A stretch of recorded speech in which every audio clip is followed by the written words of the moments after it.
adolescência é um período cheio de desafios e descobertas. E hoje, no estúdio do nosso podcast Conexões Mais Afetivas, estamos recebendo Laura e Mariana, duas adolescentes que estão vivendo de pertinho tudo desse universo e vão contar pra gente numa conversa leve e sincera. E a conversa é sobre família, rede social, escola, estudo, planos para o futuro, não é? Tem de tudo um pouquinho. Tem de tudo. Essa conversa é para a gente conhecer um pouco mais do universo adolescente sobre a ótica das adolescentes. Sejam muito bem-vindas. É um prazer. Podem se apresentar, conta um pouquinho que a gente está morrendo de curiosidade já. Eu sou a Laura, eu tenho 15 anos, estou no ensino médio e eu acho que vai ser uma conversa muito, muito produtiva. A gente vai poder falar sobre coisas que não se falam geralmente, assim, poder conversar, uma conversa vai ser muito divertida. Eu sou a Mariana, tenho 14 anos e eu acho que, para pensar em mim, eu acho que eu sou uma pessoa que está em construção mesmo, que eu estou me formando. Primeiras experiências das coisas, primeiras opiniões, primeiros sentimentos, então eu sou uma pessoa em construção. Como que vocês estão se sentindo com a chegada da adolescência? Como que foi? Vocês sentiram esse marco? Que idade que foi? Me transformei em adolescente quando eu comecei a ficar mais responsável. Eu acho que é isso que me deixou o meu marco de adolescência. Eu penso assim, eu acho que o marco da infância para a adolescência, para a vida adulta, se vem muito da questão da maturidade e da responsabilidade. Que quando a gente é adolescente, a gente não é adulto, mas tem muita responsabilidade. E é criança, então não pode ficar errando por qualquer coisa também mais. Então, eu acho que esse é o principal marco dessa passagem da vida, né, de infância, adolescência, vida adulta. E como é que vocês se relacionam com a família? Você falou aí na sua mãe, que a sua mãe já fez uma avaliação, né? Vocês se sentem apoiadas? Ou o apoio, né, Aline? O apoio que recebe é o esperado? Assim, diferente da maioria dos adolescentes, né, que eu vejo, convivo, eu tenho uma ótima relação com a minha família. Então, eu consigo conversar com eles quando eu tô chateada, quando tem algum problema, eu consigo resolver esse problema e falar, olha mãe, olha pai, eu não tô gostando disso que tá acontecendo, eu tô insegura com isso. Então, a minha relação com a minha família é uma relação de parceira, tipo assim, eu sou parceira da minha mãe, eu sou parceira do meu pai, eu sou parceira do meu irmão. A gente é uma família, a gente tá unido, a gente tá em grupo junto sempre. É verdade, eu sinto muito apoio da minha família, assim, em todos os aspectos que eu tive da educação, de fornecer, assim, a melhor educação possível, de conversa, ter sempre, por exemplo, meu irmão do meu lado, meu irmão, assim, uma pessoa mais importante, assim, da minha vida, os meus pais sempre me aconselhando, sempre estando ali quando eu preciso, me dando bronca, claro, né, porque também...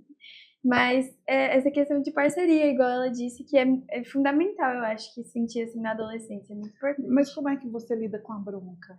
Assim, é óbvio que dependendo da bronca a gente não aceita, mas eu acho que tudo é uma questão de conversa, sabe? Eu acho que é um período que, como a gente tá formando as nossas opiniões, a gente não quer aceitar, mas depois que a gente percebe que, nossa, realmente, vacilei naquilo, faz sentido depois e ter essa maturidade, né, de receber uma bronca, às vezes não ter a reação esperada, mas ser maturo o suficiente pra falar, nossa, errei e vou melhorar. Então, a bronca, ela é necessária, às vezes, assim, tem uma dificuldade para aceitar, mas é muito necessário. Tem um dado aí, Aline? Falando de desempenho, né?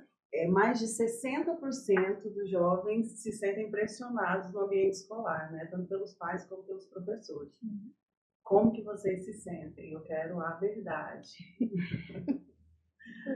Então, eu sinto, assim, realmente tem muita pressão nesse, ainda mais eu que estou no ensino médio, assim, parece que quando você sai do fundamental e vai para o ensino médio, parece que muda um pouco a cobrança. Não é só a cobrança da prova, é a cobrança do vestibular que tá chegando. Mas, assim, o apoio da família, o apoio de você ter bons amigos que te incentivam para um estudo bom, uma família que está sempre com você, é fundamental. Porque a pressão, ela existe. Porque, querendo ou não, todo mundo quer ter um futuro promissor. Então, tá todo mundo competindo, mas tem que ser uma competição, acho que saudável. Eu penso assim, pelo menos. Pode falar. Não, pode falar. Não. Como meu pai e a minha mãe são professores, uma pergunta que eu sempre muito recebia era se na minha casa era muito difícil, porque eles me cobravam só 10 e me cobravam o tempo todo. E no começo, né, principalmente quando eu entrei no meu 6º ano, que foi quando a minha mãe começou a me dar aula na escola e tudo mais, eu fiquei com medo de ter que ser assim, né? De eu ter sempre que ser uma aluna nota 10, para não decepcionar meu pai e minha mãe, para as pessoas da escola olharem para mim e falar, olha, ela é professora, ela precisa ser boa em tudo. E foi no começo uma coisa que me intrigou bastante, né? Mas com o tempo eu fui vendo que o que importava para minha mãe era que eu estava me dedicando e o que importava mesmo é o que minha mãe e meu pai pensavam sobre mim. E eles não são esse tipo de pessoa, eles cobram notas boas, igual todo pai, né, que é dos filhos, mas não o 10, né, que é o máximo.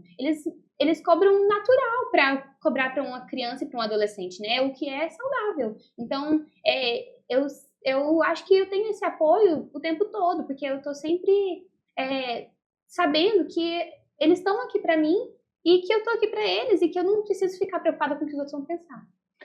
Isso aí é muito interessante, porque está muito clara a questão da relação com a família, né? Sim, muito obrigada. Né? E porque muitas vezes a gente pensa que o adolescente pode ficar mais livre, né? Livre, mas não muito. E aquela hora eu ia te perguntar, Mariana, como é que é a sua rotina? Como é que você organiza os seus estudos? Lá em casa é bem corrido, né? Tem eu e o meu irmão e a gente faz outras atividades. E é corrido, mas uma coisa que a gente faz lá em casa que, pelo menos, não tem tanto tempo assim, mas funcionou muito pra mim, é organizar os estudos. Por exemplo, essa semana que vem eu tenho duas provas. E aí eu fazer o meu resumo, começar a estudar, fazer sábado de manhã. Eu fico a semana toda só relendo e revisando, e fica a semana toda mais tranquila. Porque o sábado é o dia mais tranquilo, né? Que aí você acorda de manhã cedinho, faz o seu resumo, o seu estudo, e durante a semana você só relê. E aí fica bem mais tranquila a semana pra você passar ela. Então eu acho que a minha rotina é essa, de fazer o resumo no sábado e passar a semana fazendo tarefa de casa. Tem um projeto aí. E você, Laura? A minha rotina já é um pouco assim, mais pesada, porque, por exemplo, sábado de manhã, que é assim, o melhor dia possível, eu tenho prova, então assim, já pego uma toma à parte. Mas eu acho que a questão da organização é fundamental. Como a minha rotina é muito, muito regrada, tipo, toda hora eu tenho alguma coisa para fazer, ter uma organização, ter um momento também que eu paro, falo, vou assistir uma série, vou mexer no meu celular, é fundamental pra gente não pirar. Mas eu acho que, assim, o que define a minha rotina é muito estudo. Eu estudo bastante, eu acho que, assim, é o momento da minha vida que eu tenho que estudar agora, então eu tô me dedicando 100%, né, no projeto. Mas ter a questão de ter o apoio da família, passar um tempo com os amigos, sair pra almoçar, por exemplo. Os meus amigos, a gente gosta de, por exemplo, um dia na semana a gente sai pra comer em um lugar diferente, na hora do almoço. A gente faz isso, almoça todo mundo junto sempre. Então, assim, são pequenas coisas que fazem a rotina ser mais saudável. E os estudos acompanhado com isso é assim, o que tá fazendo dar certo. O que você estava fazendo com 15 anos? Estava falando desse jeito? Não.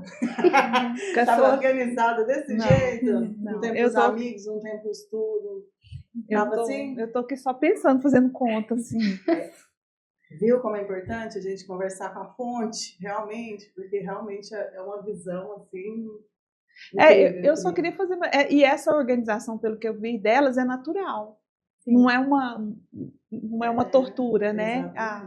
É verdade, não. Tem que ser natural, porque quando a rotina se torna obrigação, tipo, no sentido que eu não quero fazer aquilo, mas tem que fazer e tal, acaba que é ruim pra mim. Então eu penso, já que eu vou ter que ter aula, vou ter que fazer as coisas, eu vou parar, sentar, vou me organizar e vai dar certo.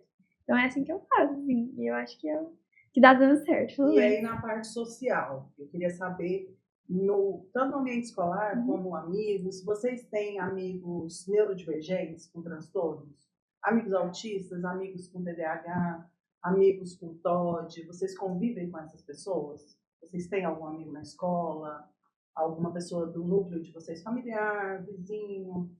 Eu conheço alguns amigos que têm TDAH, mas são todos tratados, então são todos que fazem acompanhamento. E acho que outros aspectos neurodivergentes eu não tenho tanto contato, mas com TDAH. No meu caso é o mesmo que o da Laura, que eu tenho colegas de turma, amigos de turma que têm TDAH, mas eles tratam e tudo mais. E eu tenho um primo, que é um familiar próximo, né? Que ele é diagnosticado. E eu acho que esse é o maior contato que eu tenho mais frequente, né? Do meu ciclo de amigos e familiares. E vocês já tiveram, ou já presenciaram, ou já vivenciaram alguma situação de bullying na escola? Eu queria só falar de um dado aqui antes. Tá. É que no Brasil, quase 1 a cada 3 adolescentes relata ter sofrido bullying na escola. Isso é dado do IBGE. Então, vocês já presenciaram ou já sofreram bullying de alguma forma? Eu, assim, Mesmo que de brincadeirinha? eu assim, sempre fui uma pessoa muito segura, assim, então acho que isso me blindou muito de muitas coisas que poderiam acontecer. Eu nunca enxerguei nenhuma situação que eu vivi como bullying. Sim, agradeço muito a Deus por causa disso, porque eu já presenciei pessoas que sofreram bullying, vi a desvatação que isso faz na vida da pessoa. Então, eu acho que o bullying, ele existe, ele acontece, ele é muito frequente, mas eu acho que a construção do ciclo social, como as pessoas se enxergam dentro da vida, como são monitoradas, faz esse bullying, às vezes, ser um pouco apagado, não no sentido de tipo, não ser velado assim, pelas pessoas, às vezes ele é esquecido.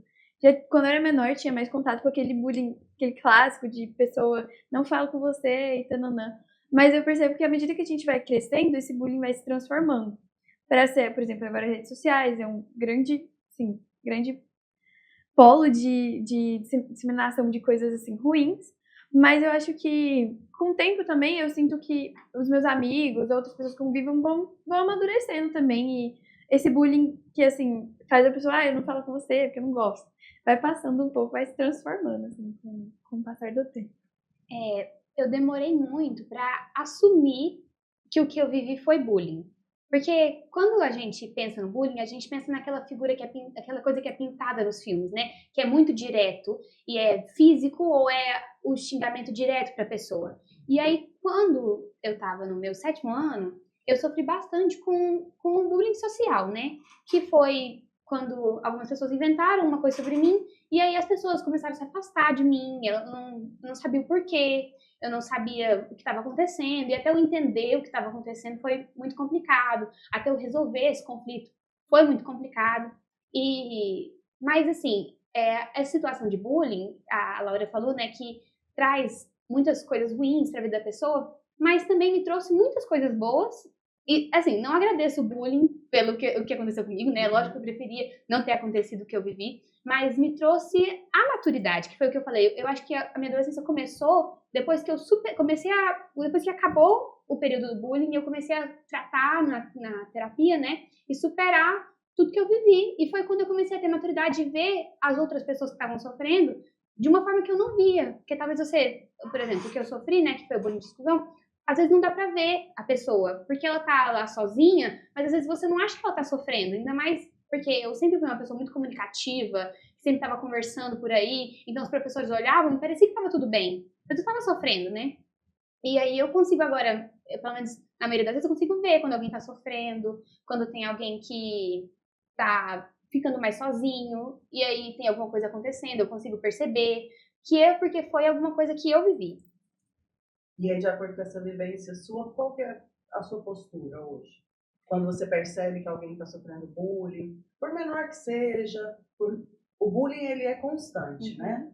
Mas quando você percebe, qual que é a sua postura hoje, tendo passado, né? Quando eu vejo, o lugar onde a gente, né, mais vê, que é mais frequente mesmo, né, é na escola.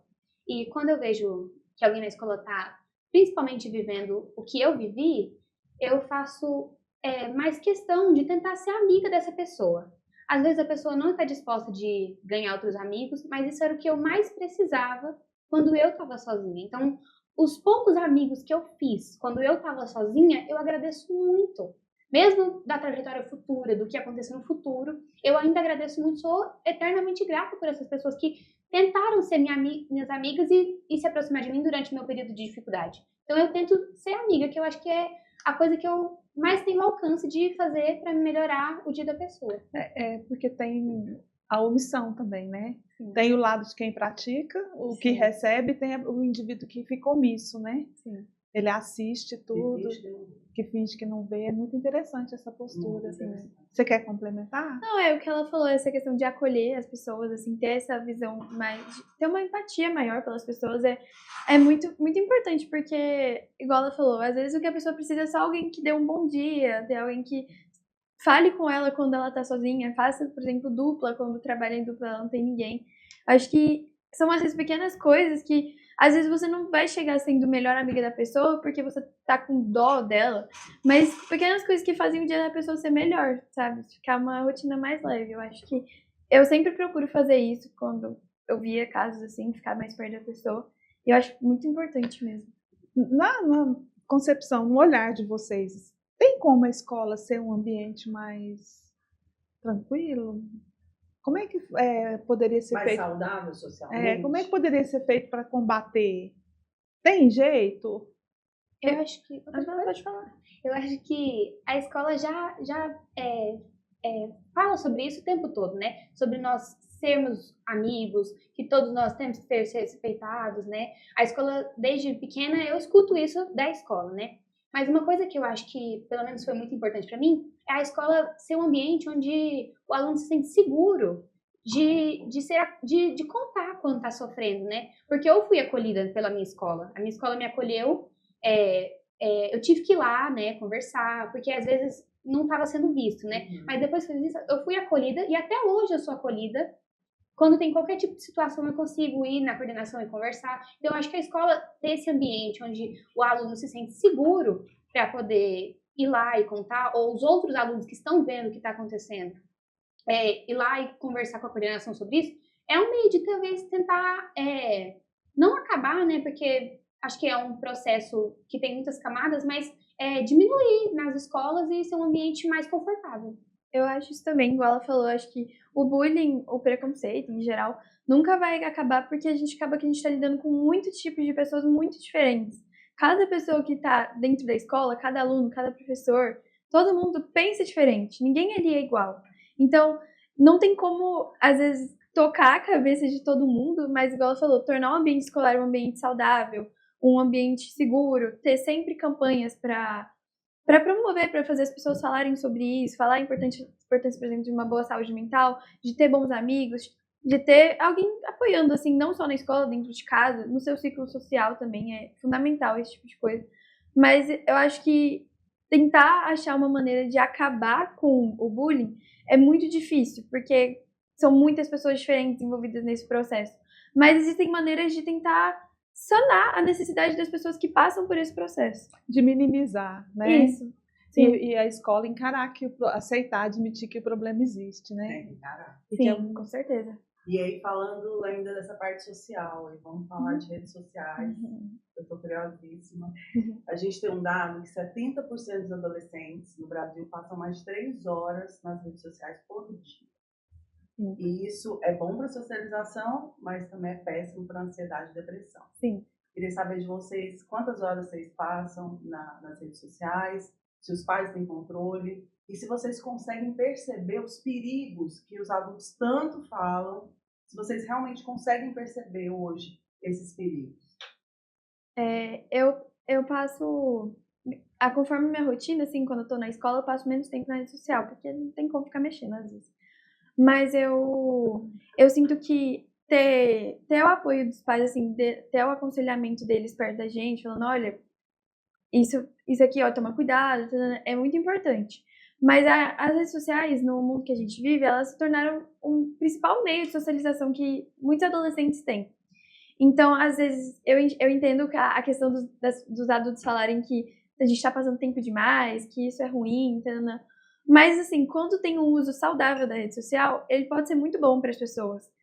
Eu conheço, por exemplo, eu nunca tive esse tipo de amizade, mas eu conheço, por exemplo, pessoas que são amigas à distância, que conseguem manter essa amizade por causa das redes sociais. Então, assim, a importância das redes sociais é o uso saudável delas. Eu acho que, com certeza, tem inúmeros perigos dentro das redes sociais, isso é inegável, mas o uso saudável delas pode ser muito, muito bom para a vida da pessoa, para a vida do adolescente. O meu uso das redes sociais, ele é muito variável de dia por dia, porque tem dia que eu passo muito tempo, e quando eu passo muito tempo, o outro dia é notável que eu fico mais ansiosa, que eu fico, assim, principalmente quando eu pego no celular no outro dia, parece que sabe aquela sensação ruim de alguma coisa tá errada? Eu acho que é porque no dia anterior eu passei muito tempo no celular. Então, assim, tem dia que eu passo muito tempo, tem dia que eu passo pouco tempo. Como eu disse, a minha vida, ela tem dia que tá muito cheio e tem dia que não tenho nada pra fazer, né? E aí, A minha mãe, tem dia que ela chega e fala, ó, chega de celular agora, já tá bom, já passou muito tempo nele, vamos fazer outra coisa, vamos ler um livro agora juntas, vamos fazer alguma coisa juntas. Mas igual a Laura falou, é um meio de comunicação que é muito legal, né? Porque, se for pensar, é onde você consegue resolver alguns problemas, por exemplo, se tiver um grupo de trabalho da escola, você consegue falar com a amiga, olha, vamos fazer alguma coisa legal, é uma coisa legal de socializar, de conversar, de rir. Então, igual a Laura falou, se você tiver um uso saudável, pode ser muito bem aproveitado. Aí eu tenho uma curiosidade. Eu queria que vocês, para a gente continuar nesse assunto da rede social, eu queria que vocês me definissem, assim, me falassem o que é influenciador para vocês. Quem são essas pessoas? Eles existem na sociedade para quê mesmo, hein? Até porque nós tivemos recentemente o exemplo de um influenciador que causou uma revolução, né? Então, mas assim, como é que vocês definem? Quem que é essa pessoa na sociedade? Assim, eu acho que o papel do influenciador, ele é notável na sociedade, porque todo mundo praticamente tem um celular, todo mundo tem uma rede social, todo mundo consome algum tipo de conteúdo socialmente. Não, na internet. Então, o influenciador, ele tem uma responsabilidade de influenciar as pessoas que assistem ele. Eu acho que, hoje em dia, os conteúdos são muito nichados. Existem vários nichos diferentes, com vários tipos de pessoas que produzem conteúdos dentro desses nichos, que às vezes um nicho não conhece o outro. Mas eu acho importante, sim, a gente filtrar os influenciadores que a gente segue, porque ao mesmo tempo que tem pessoa com muita boa intenção, tem muita gente com má intenção dentro da rede social. E assim, eu enxergo dessa maneira, que eu tenho que escolher aquelas pessoas que vão influenciar positivamente a minha vida, que são conteúdos que realmente vão agregar, assim, porque existe muita coisa ruim na internet, é notável esse tipo de coisa. O papel dos influenciadores, né, eu acho que é uma coisa que eu ando refletindo sobre isso há muito tempo, né, porque o que eles fazem em principal é vender, né, eu acho que ele te influencia a fazer algo que ele está fazendo, né, porque querendo ou não a gente se molda a partir de quem a gente está convivendo, e como agora a gente tem esse meio da rede social para a gente conviver com quem a gente está assistindo, a gente se forma a partir dessa pessoa. Então a gente quer ter o que o outro tem, quer fazer o que o outro faz, quer se vestir como o outro. O que pode ser da maneira positiva se você alimenta conteúdos de influenciadores de pessoas que fazem coisas que são com o que você acredita, com o que você acha que é o certo, ou também pode te levar para o lado negativo de fazer coisas erradas e pensar do lado de coisas erradas, né? Mas, como a Laura falou também, tem os nichos de criadores de conteúdos, porque o criador de conteúdo, ele tem um conteúdo, e tem influenciadores que eles não têm conteúdo, porque o conteúdo deles é muito vago, né? Sim, não tem eles, né? Não tem. Eles, né? E tem gente que faz conteúdo, por exemplo, de comédia, talvez eu já vi várias vezes de pessoas que indicam livros, que são conteúdos legais, né? Que a gente também gosta de rir, de ver coisas que a gente gosta, mas também tem gente que não tem um conteúdo que fortalece a gente em nada. E aí um assunto muito importante que recentemente viralizou, que foi o vídeo do Felipe, do Felca, sobre a adultização. Sim. Queria saber o que vocês sabiam sobre esse assunto, o que vocês já sabiam sobre, e como que foi entre os adolescentes. Teve essa conversa entre os adolescentes? Falaram desse vídeo? O que vai ser daqui para frente? A coisa apertou, não apertou? Como é que foi? Que tanto que foi novidade esse assunto para vocês. Foi novidade ou foi novidade só assim, mais novidade do lado de cá? Nem tanto assim, né? Mas como que foi para vocês? Eu sinto que depois desse vídeo, esse assunto teve um alcance muito mais para os adultos. Eu acho que os adultos começaram a enxergar mais esse tipo de assunto. Porque, por exemplo, tinha muitas adolescentes, por exemplo, conhecem tal influenciador, mas é um nicho que eu não acompanho, então tá lá, então não ligo. Mas eu sinto que quando esse assunto subiu para os adultos, ele, sim, explodiu, né? Assim, foi uma coisa comentada que não para de ser comentada. Toda hora alguém tá falando sobre isso, toda hora alguém tá vendo esse vídeo. Eu acho isso fundamental, porque os adultos têm o papel de gerenciar, assim, querendo ou não, serem os responsáveis pelas redes sociais. Esse assunto da adultização, eu acho que, assim, pelo que eu vi, foi um assunto que os adolescentes comentaram, viram a importância de falar sobre, E como teve a influência dos pais, foi uma coisa muito mais assim, você conhece, tananã? Aí falou assim, conhece e tal, e vê isso. Mas é importante para a gente entender que muita coisa que a gente às vezes acaba postando, acaba falando, ela tem mais influência do que a gente pensa, do que o que tá por trás, por que eu falei aquilo, por que eu escutei tal música e tal. Eu sinto que foi importante para dar uma refletida, tipo, dos perigos também da rede social, né? Porque foi um assunto que mostrou que existem muitas pessoas mal intencionadas nas redes sociais e ficou mais evidente isso, eu senti essa mudança. Eu achava que os temas que ele falou, né, recentemente eu fui assistir o vídeo para entender o que estava acontecendo, porque o assunto estava sendo propagado, mas eu ainda não tinha assistido o vídeo para entender do que se tratava em geral, né, porque o assunto que foi tratado foi um dos temas do que foi dito no vídeo, e ele fala de muitas camadas, além da pornografia infantil e outras camadas. Ele fala sobre coisas simples, de postar o seu filho nas redes sociais. E eu achava, assim, quando eu vi as primeiras notícias sobre isso, eu achava que as pessoas estavam falando sobre o que era óbvio que estava sendo visto. Mas quando eu fui, né, conversando com mais pessoas, eu vi que as pessoas nem conheciam as pessoas que estavam sendo faladas no vídeo, que foram conhecer depois dessa repercussão. E aí eu acho que as pessoas já conheciam, pelo menos entre os adolescentes, né? Eles já conheciam a maioria desses influenciadores. Eu não conhecia todos que ele falou lá, não conhecia todas as pessoas. Mas, e assim, pelo menos eu ouvia que tinha algo de errado, mas, né, às vezes a pessoa precisa dizer o óbvio para todo mundo conseguir ver, né? Sim. E aí, eu tava achando que tava dizendo óbvio, mas eu acho que a repercussão entre os adultos foi bem maior, porque talvez não conheciam, né? Como não é do meio do adulto, talvez tá tão ligado assim na rede social igual tá o adolescente agora, né? Sim. E conhece tudo, e sabe de tudo, e tem um amigo para contar quando não tá sabendo. Foi bom para alertar os pais de que existem essas pessoas e que elas podem chegar no celular do seu filho, ou pode ser que nunca chegue. Porque, por exemplo, não aparecia no meu Instagram esses influenciadores, porque não era alguma coisa que eu estava alimentando no meu Instagram, mas pode ser que apareça na rede social de outra pessoa. Sim. Viu? Não, e é importante também para conscientizar os pais sobre o que eles postam, às vezes. Porque, por exemplo, a gente não acompanha, por exemplo, o conteúdo de uma mãe que posta a filha, porque pra gente não faz sentido, a gente não vai ficar vendo isso, às vezes, eu sinto. Mas, às vezes, outros adultos acompanham achando bonito. Tipo assim, que bonitinha a filha da Tanana. E não entendi a dimensão do que isso pode acabar tornando, que a hiperexposição das crianças desde jovem pode acabar gerando na vida adulta, porque é uma criança, né? Não tem o que ela escolher. E óbvio que tem aqueles conteúdos que são criados propositalmente para incentivar alguns tipos de comentário, para incentivar alguns tipos de engajamento que são muito ruins para a vida da criança e do adolescente futuramente. Você ouviu o que ela falou? A frase? Conscientizar os pais. Isso aí é muito interessante, porque o olhar do adulto é sempre que ele está no domínio e a criança, o adolescente que tem um problema, né? Sim. Que ele está no controle do conhecimento.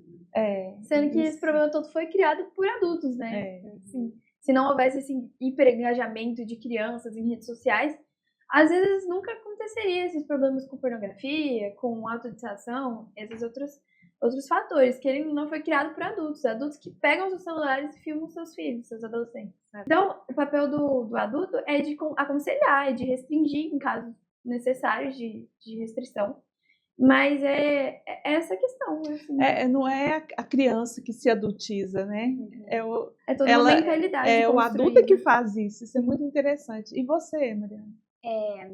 Eu, particularmente, eu gosto de, assim, quando aparece algum vídeo, por exemplo, não no sentido da adultização, no sentido, por exemplo, de uma criança fazendo alguma gracinha, porque é bonitinho, a gente vê, mas a gente sabe que é um risco que a criança pode estar correndo sem nem saber que ela está correndo, né? Então, apesar de ser um conteúdo que eu consumo, que eu gosto, que eu me divirto, eu mando pra minha mãe e falo, olha que bonitinha essa criança, é um perigo que os pais têm que pensar antes de postar, né? Quando eu posto essa minha filha, eu tô postando às vezes num lugar público. Aí a pessoa pode identificar esse lugar público, pode descobrir onde tá a sua filha, né? Pensando alto, né? Mas assim, é perigoso, porque às vezes o seu filho tá sendo motivo de comentários para outro público, né? Que talvez o pai ou a mãe não quer que vá e talvez está sendo direcionado a esse tipo de público. Ou pode ser que o pai e a mãe queira que vão para esse tipo de público. E aí já é muito pior, né? Porque quando o pai ou a mãe quer isso pro filho, não acho que seja amor. O pai não tá amando o filho fazendo isso com ele porque não tá pensando no filho no futuro. É transformar o filho em um comércio, né? Porque às vezes assim, é um comércio também quando posta a criancinha fofinha, né? Tá querendo a visualização e tudo mais. Mas pelo menos a intenção é que todo mundo veja como meu filho é bonitinho, não é como todo mundo veja como meu filho tá bonito, olha como ele é atraente. Aí também não é certo, não é amoroso com o filho, não é pensar no filho no futuro. E aí, falando de futuro, como que vocês se imaginam, se é que se imaginam, né? Daqui 20 anos, 35. Bateu os 35 aí, Laura. Eu espero, assim, já tá com uma carreira consolidada, assim. Não consolidada, assim, mas assim, já tá encaminhada, já Qual ter... carreira? Eu penso em ser médica, assim, mas vamos... De que especialidade? Aí ainda não sei, mas eu gosto, por exemplo, meu irmão é médico, né? Eu gosto da área do meu irmão, de anestesia, acho muito legal. Eu ainda, assim, vou descobrir, mas ainda não decidi ainda, assim, ao certo a faculdade.